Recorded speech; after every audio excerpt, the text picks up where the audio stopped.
This is a war that should have never happened. It's a war the Russians tried repeatedly to settle on terms that were very, very beneficial to Ukraine and us. The major thing they wanted was for us to keep NATO out of the Ukraine.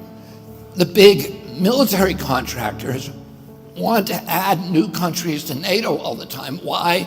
Because then that country has to conform its military purchases to NATO weapon specifications, which means certain companies, Northrop Grumman, Raytheon, General Dynamics, Boeing, and Lockheed, get a trapped market. In March of 2022, we committed $113 billion. Just to give you an example, we could have built a home for almost every homeless person in this country. We then committed another $24 billion since then, 2 months ago, and now President Biden's asking for another $60 billion. But the big, big expenses are going to come after the war, when we have to rebuild all the things that we destroyed. Mitch McConnell was asked, can we really afford to spend $113 billion to Ukraine? He said, don't worry. It's not really going to Ukraine. It's going to American defense manufacturers. So he just admitted it's a money laundering scheme. And who do you think owns every one of those companies? BlackRock. So Tim Scott, during the Republican debate, said, don't worry, it's not a gift to Ukraine, it's a loan. So raise your hand if you think that that loan's ever getting paid back. Yeah, of course it's not. So why do they call it a loan? Because if they call it a loan, they can impose loan conditions. And what are the loan conditions that we impose on?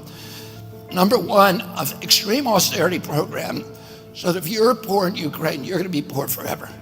Number two, most important, Ukraine has to put all of its government-owned assets up for sale to multinational corporations, including all of its agricultural land, the biggest single asset in Europe.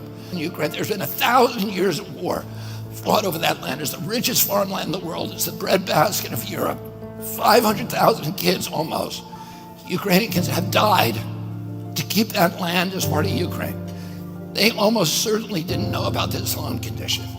They've already sold 30% of it.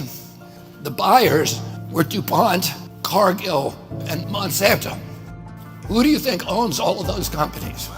Yeah, BlackRock.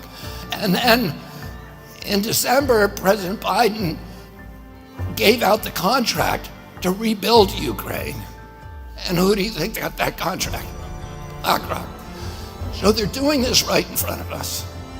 They don't even care that we know anymore, because they know that they can get away with it. And how do they know that? Because they have a strategy.